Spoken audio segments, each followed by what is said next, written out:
రోజు వేలాది మంది అభిమానులను సంపాదించుకుంటూ ముందుకు సాగిపోతున్న గ్రహబలం కార్యక్రమానికి స్వాగతం.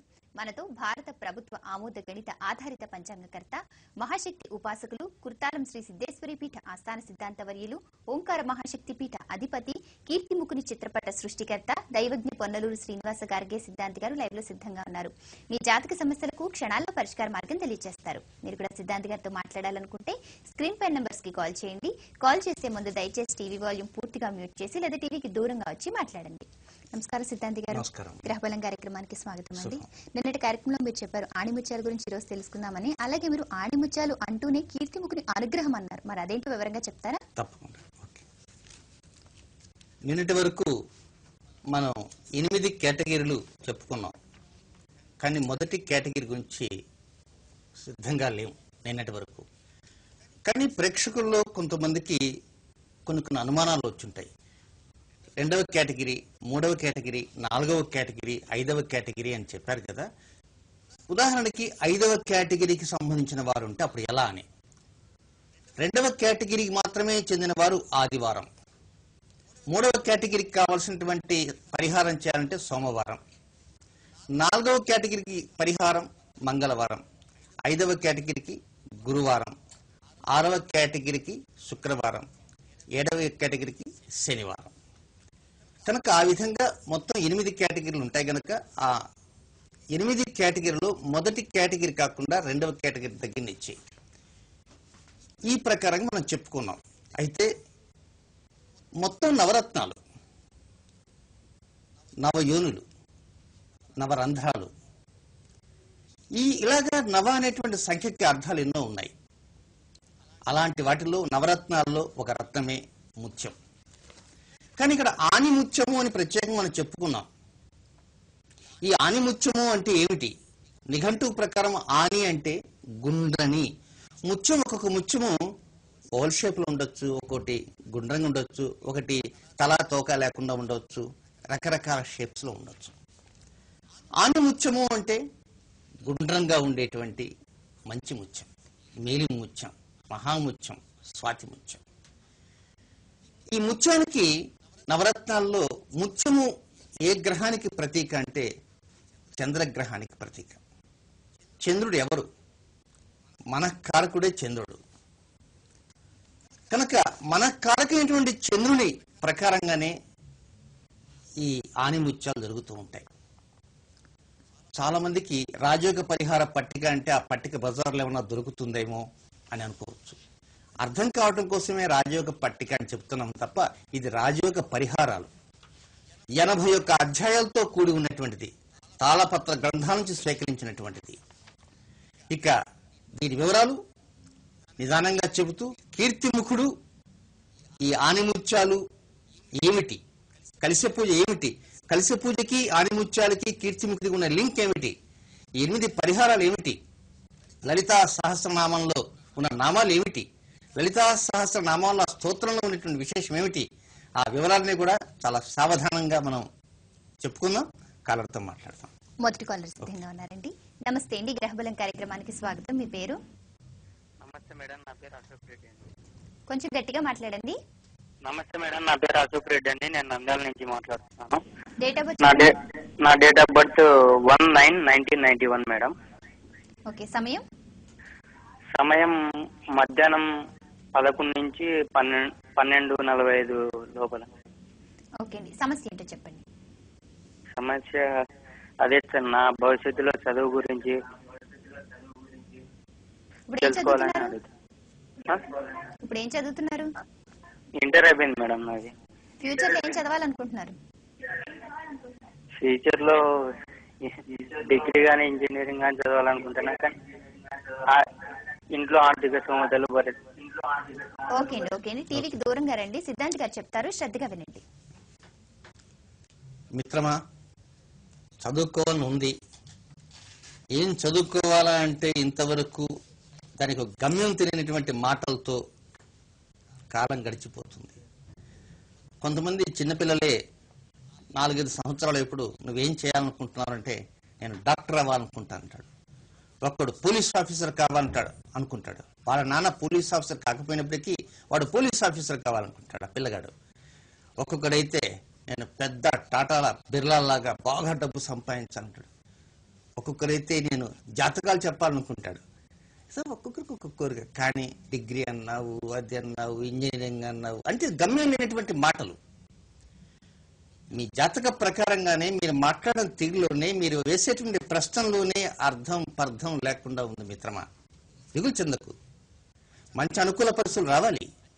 అనేక పంథాలో మనసు మార్చుకుంటూ రకరకమైనటువంటి ఆలోచనతో ఉక్కిరి బిక్కిరి అవుతూ ముందుకు వెళ్తున్నాం.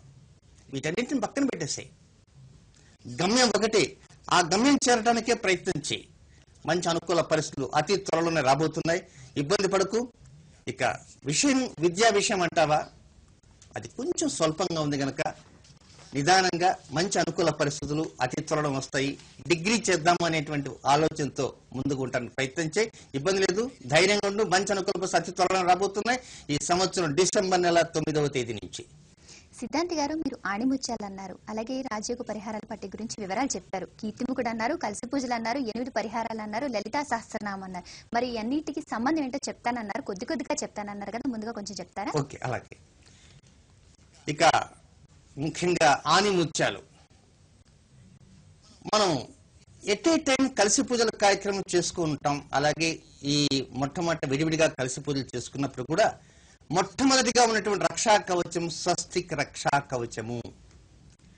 ఆ స్వస్తిక్ రక్షా కవచానికి పూజా కార్యక్రమం అంతా పూర్తయిన తర్వాత, ఉదాహరణకి ఎట్ ఏ టైం కలిసి పూజలు ఆచరించిన వారు లలితా సహస్రనామంలో 1వ శ్లోకం నుంచి 8వ శ్లోకం వరకు ఆ మధ్యలో ఒక పుష్పం ఉంచండి.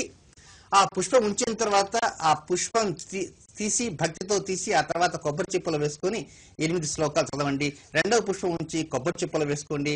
అలాగే 8 శ్లోకాలు చదవండి. 3వ పుష్పం ఉంచండి, కొబ్బరి చిప్పలు వేగండి. ఆ తర్వాత 8 శ్లోకాలు. ఆ విధంగా 1వ శ్లోకం నుంచి 24 శ్లోకాలు అంతా పూర్తయిన తర్వాత కలిసి పూజలో స్వస్తిక్ రక్షా కవచం చిట్ట చివరిలో ఒక 8 నామాలు పఠించండి అని చెప్పడం జరిగింది.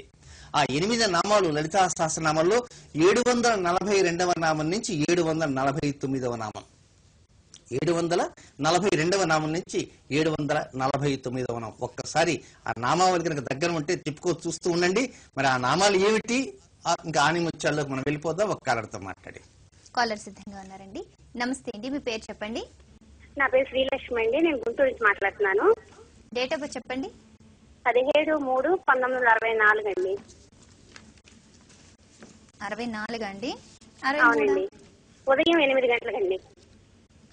హలో, ఓకే ఓకే, సమస్య ఏంటో చెప్పండి. కొంచెం ఆర్థికంగా ఇబ్బందులండి. ఈయన కొంచెం రైల్వే కాంట్రాక్ట్ చేస్తూ ఉంటారు. అన్నికి కొంచెం లెస్ కి వర్క్ వేశారు. కొంచెం ఇబ్బందులుగా ఉన్నాయండి. ఆరోగ్యం కూడా కొంచెం బాగుంటుందండి ఆయనకి. ఇది మా వార్డండి. Date of birth. ఓకే అండి, అర్థమైందండి. మీరు ఏమాత్రం బాధపడకండి, సిద్ధాంతిగా చెప్తారు, శ్రద్ధగా వినండి. మీరు దిగులు చెందకండి. కొంతవరకు మీలో కొంత ఓర్పు కావాలి. మీ ఆలోచన పరంపర కొద్దిగా మార్చుకోవడానికి ప్రయత్నం చేయండి. అతి త్వరలోనే మంచి అనుకూల పరిస్థితులు వస్తాయి. దాంతో పాటు ఆర్థిక సమస్యలని ఏవైతే అనుకుంటున్నారో అలాంటి ఆర్థిక సమస్యల నుంచి ముందుకు వెళ్ళటానికి అవకాశాలు కూడా అతి త్వరలో రాబోతున్నాయి. అయితే ఒక్కొక్కసారి మీ ఆలోచన సరళిని మార్చుకోండి అని ఎందుకు చెప్తున్నానంటే, గ్రహచార స్థితిగతులలో ఒక్కొక్కసారి కొన్ని సమస్యలు అనేటువంటివి వస్తున్నాయి. గోచార స్థితిగతుల్లో ఉన్నటువంటి సమస్యల కారణంగా రాబోయేటువంటి 2013వ సంవత్సరం ఏప్రిల్ 2వ వారం నుంచి అనుకూలమైన పరిస్థితులన్నీ ముందుకు వస్తాయమ్మా. ముఖ్యంగా మీ ఆలోచన సరళిని కొద్దిగా మార్చుకొని ఆలోచన పటిమను పెంచుకోవడం ప్రయత్నం చేస్తే మీరు అడిగిన ప్రశ్నలన్నిటికీ కూడా మీరు తీసుకునేటువంటి నిర్ణయాలు, కొత్త నిర్ణయాలు, ఆలోచన పటిమే సరైనటువంటి సమాధానం తెలియజేస్తుంది, ముందుకు నడిపిస్తుంది. సిద్ధాంతి గారు, మరి లలితా సహస్రనామం గురించి కొన్ని వివరాలు చెప్పారు, అలాగే ఆణిముత్యాల గురించి కూడా చెప్తానన్నారు కదా, రెండు చెప్తారా? ఓకే. ఇక ఈ ఆణిముత్యము, ముత్యము, దీన్నే ముత్యము అనే, ముత్యము మౌక్తికము కనుక ఈ ముత్యానికి ప్రత్యేక చంద్రుడు. చంద్రుడు యొక్క రాశి కర్కాటక రాశి. ఈ కర్కాటక రాశిలో కొన్ని నక్షత్రాలు అంటూ ఉంటాయి. అంటే కొంచెం సోదాహరణంగా చెప్పుకుంటూ వెళ్తున్నా. పునరుసు నక్షత్రం 4వ పాదము, పుష్యమి నక్షత్రము, ఆశ్లేష నక్షత్రము ఆ కర్కాటక రాశిలో ఉంటాయి. ఈ కర్కాటక రాశి ఒక గ్రహానికి ఒక పెద్ద పీట కూడా వేసింది, సింహాసనం లాంటి సింహాసనం వేసింది. ఏ గ్రహానికి వేసిందంటే గురుగ్రహానికి వేసింది. కనుక గురువుకి ఉచ్చ స్థానము కర్కాటక రాశి. కనుక ఆ కర్కాటక రాశికి అధిపతి చంద్రుడు. వాస్తవంగా శనివారం నాడు మీకు జాతకాలు నేర్పాలా అని చెప్పాను గత వారం. పరోక్షంగా ఈరోజు ఆనిముత్యాలతో జాతక సరళి మొదలు పెడుతున్నా. కర్కాటక రాశికి అధిపతి చంద్రుడు. కర్కాటక రాశి గురుగ్రహానికి ఉచ్చస్థానం. 2 పాయింట్లు వచ్చేసాయి. కర్కాటక రాశిలో ఉండే నక్షత్రాలు పునరుసు నక్షత్రం 4వ పాదము, పుష్యమి నక్షత్రము 1, 2, 3, 4 పాదాలు, ఆశ్లేష నక్షత్రం 4 పాదాలు. ఇక ఈ పునర్వసు నక్షత్రం అధిపతి గురువు. అలాగే గురువుకు కూడా 3 నక్షత్రాలు ఉన్నాయి, పునర్వసు, విశాఖ, పూర్వభద్ర. ఆని ముత్యాలు అంటే మనకు కొన్ని నక్షత్రాలు కూడా అవసరం. ఏమిటి ఆ నక్షత్రాలు? చంద్రుని యొక్క నక్షత్రాలు 3. ఆ కర్కాటక రాశి గురువుది గనక గురువు యొక్క నక్షత్రాలు 3, 6 అయినాయి. అవి కాక కర్కాటక రాశిలో మరొక 2 నక్షత్రాలు ఇరుక్కొని ఉన్నాయి, పుష్యమి, ఆశ్లేష. మొత్తం 8 నక్షత్రాలు. కాలర్తో మాట్లాడి తిరిగి ఆ 8 నక్షత్రాలను విశదంగా తెలుసుకుందాం. కాలర్ సిద్ధంగా ఉన్నారండి. నమస్తే, హలో. మీ పేరు చెప్పండి. హలో నమస్తే. హలో సుబ్రహ్మణ్యం అండి, కుప్పండి. టీవీ దూరంగా వచ్చి మాట్లాడండి. మీ పేరు చెప్పండి. సుబ్రహ్మణ్యం కుప్పండి. ఓకే అండి, ఎక్కడి నుంచి కాల్ చేస్తున్నారు? కుప్పం చిత్తూరు జిల్లా. ఓకే, డేట్ ఆఫ్ బర్త్ చెప్పండి. 61 ఆగస్టు 10th మేడం. ఓకే, దయచేసి టీవీ దూరంగా వచ్చి మాట్లాడితే కన్ఫ్యూషన్ లేకుండా ఉంటది. సమయం చెప్పండి.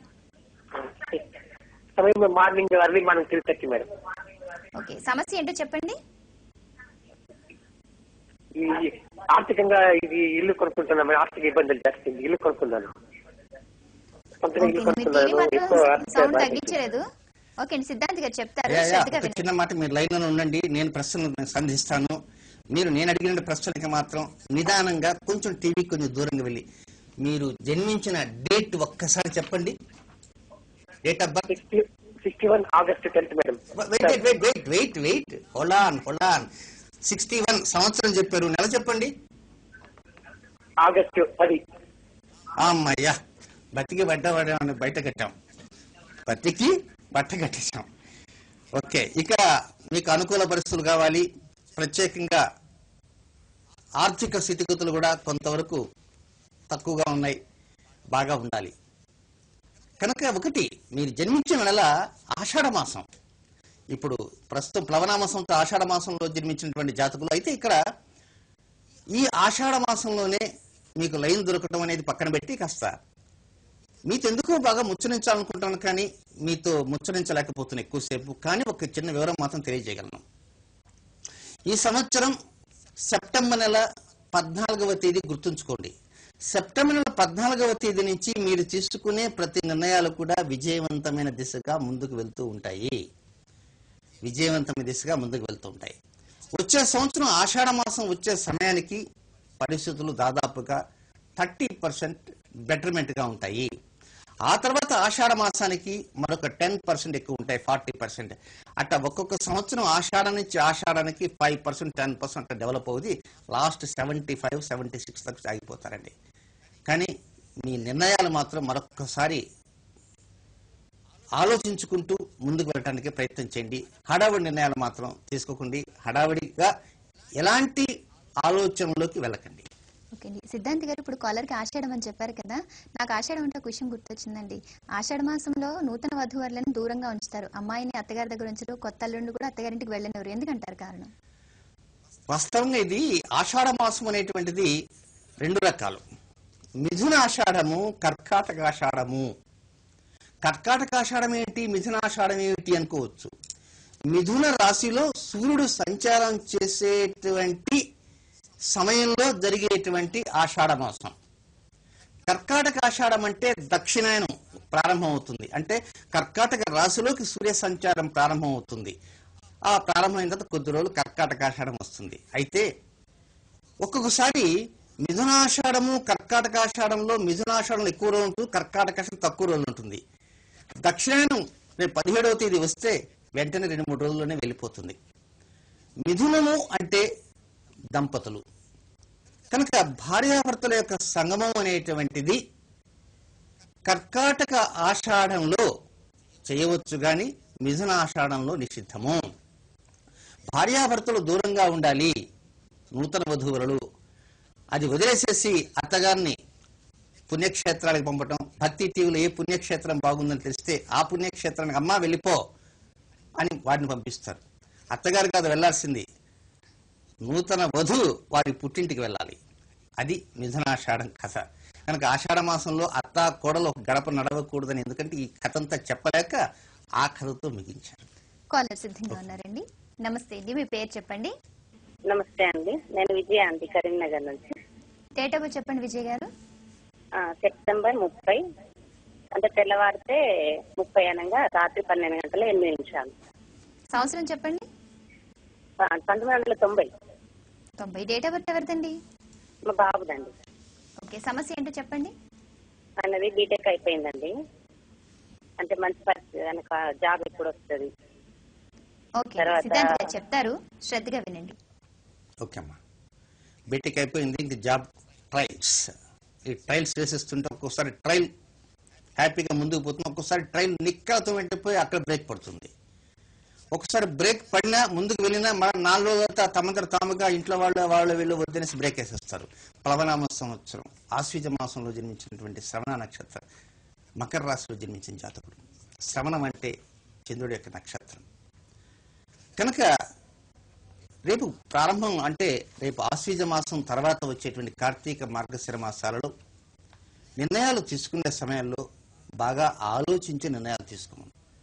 ఒక చోటకు ఉద్యోగం వచ్చినప్పుడు వాళ్ళు బాండ్ రాసిమని చెప్తారు. ముందే అన్ని వివరాలు తెలుసుకుని బాండ్ రాసి ఇవ్వాలి. అలాగే ముందుకు పోయి బాండ్ రాసి ఇచ్చామంటే తర్వాత రావాలన్నా కష్టం. కనుక కార్తీక మార్గశిర మాసాల్లో మంచి అనుకూల పరిస్థితులు ప్రారంభం కాబోతున్నాయి. అయితే కార్తీక మార్గశిర మాసాల్లో బాండు రాసే సమయంలో కానీ మరొక విషయంలో కానీ కొంత ఆలోచన అనేది సక్రమంగా తీసుకుని తర్వాతనే నిర్ణయాలతో ముందుకు వెళ్ళటానికి ప్రయత్నించమని సలహా చెప్పండి. కాలర్ సిద్ధంగా ఉన్నారండి. నమస్తే అండి, మీ పేరు చెప్పండి. హలో హలో హలో నమస్తే, మీ పేరు? నా పేరు సుబ్రాజ్ అండి, నా పాప జాతకం అండి. ఓకే, మీరు ఎక్కడి నుంచి కాల్ చేస్తున్నారు? మేము పాలకొల్లు నుంచి అండి. ఓకే, మీ పాప డేట్ ఆఫ్ బర్త్ చెప్పండి. డేట్ ఆఫ్ బర్త్ అండి 25/9/1986 అండి.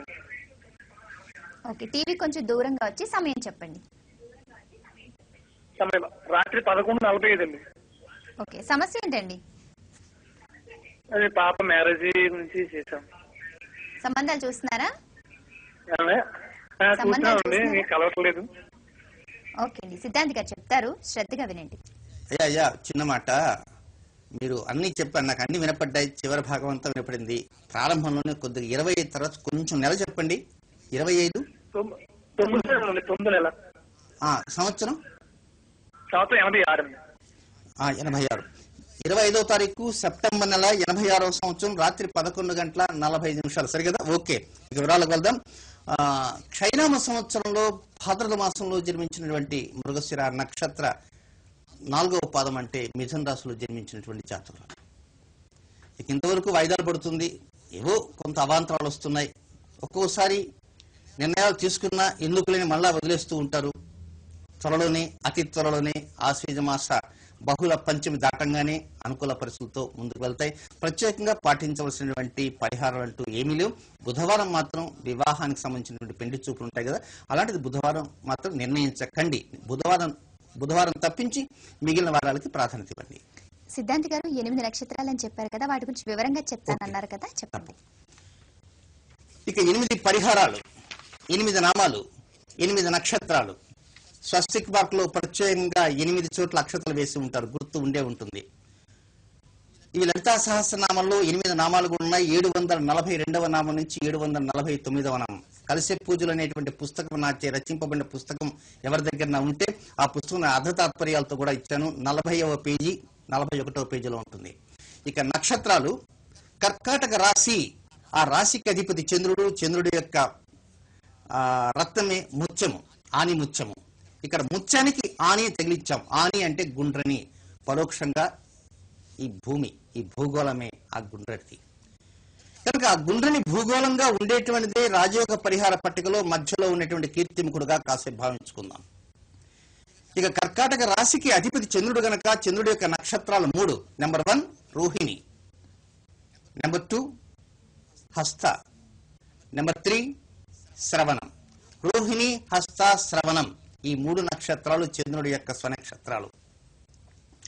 ఈ కర్కాటక రాశి గురువుకి ఉచ్చస్థానము, గురుగ్రహానికి ఉచ్చస్థానము కనుక గురువు యొక్క నక్షత్రాలు కూడా 3 ఉన్నాయి. కాబట్టి 4వ నక్షత్రం పునర్వసు, 5వ నక్షత్రం విశాఖ, 6వ నక్షత్రం పూర్వభద్ర. 6 నక్షత్రాలు అయిపోయినాయి.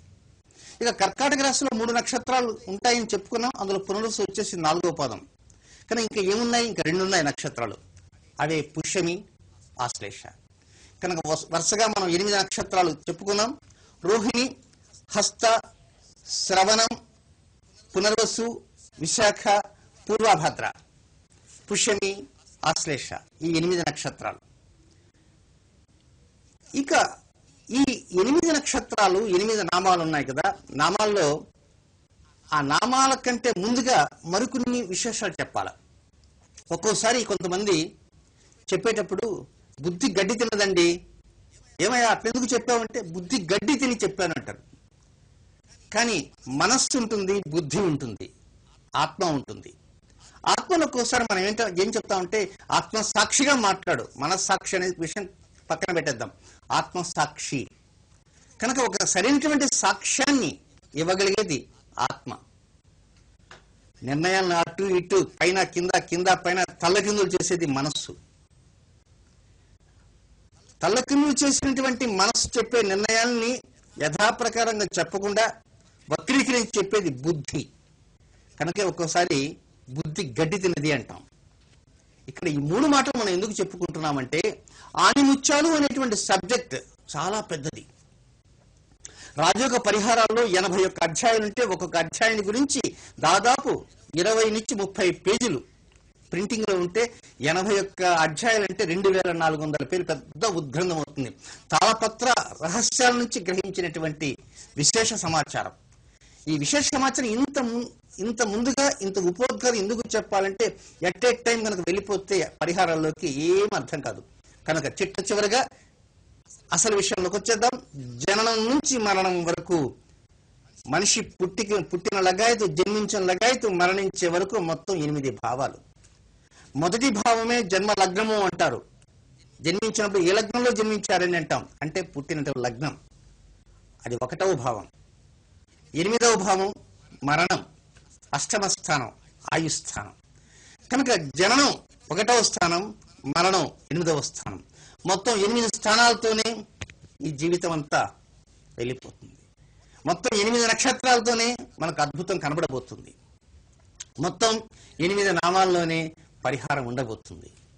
ఇక 8 నామాలు, 8 నక్షత్రాలు, 8 భావాలు, 8 దిక్కులు, వెరసే ఆనిముత్యాలు. ఇలాంటి ఆనిముత్యాల గురించి ఇంకా తెలుసుకోవాలి. ప్రత్యేక చిత్తా నక్షత్రం అని ఉంటుంది. చిత్తా అంటే ఆ నక్షత్రానికి ప్రత్యేకంగా ముత్యపు సవతు అంటారు. అంటే ముత్యము ప్లస్ సవతు, ముత్యపు సవతు నిఘంటు ప్రకారం. ఈ చిత్తా నక్షత్రం మధ్యలో ఎందుకు ప్రవేశించింది అనుకోవచ్చు. అది కూడా ఒక చిన్న విషయం కూడా గుర్తించాలి. అలాగే చిత్తా నక్షత్రం పూర్ణిమతో ఉండేది చైత్రమాసం. ఆ చైత్రమాసంని ప్రత్యేకంగా ఏమంటా అంటే ముత్యపు రిక్క నెల అంటారు. కనుక ముత్యానికి, మౌక్తికానికి ఇవన్నీ వివరాలతో రేపు ఆనిముత్యాలతో మళ్ళా కలుసుకుందాం. ఈ రోజు కార్యక్రమంలో ప్రేక్షకుల జాతక సమస్యలకు పరిష్కార మార్గాలతో పాటు ఆణిముత్యాలకు సంబంధించి వివరాలు తెలియజేశారండి. ధన్యవాదాలు. ఈనాటి గ్రహబలం కార్యక్రమంలో మీ జాతక సమస్యలకు పరిష్కార మార్గాలతో పాటు ఎన్నో విషయాలు తెలుసుకున్నారు కదా. ఆణిముత్యాలకు సంబంధించిన మరిన్ని వివరాలు సోమవారం కార్యక్రమంలో సిద్ధాంత్ గారు చెప్తారు. రేపటి కార్యక్రమంలో సిద్ధాంత్ గారు ద్వాదశ రాశుల ఫలితాలను తెలియజేస్తారు. ఇది ఈనాటి గ్రహబలం కార్యక్రమం. రేపటి గ్రహబలం కార్యక్రమంలో మళ్ళీ కలుద్దాం. అంతవరకు సెలవు. నమస్కారం.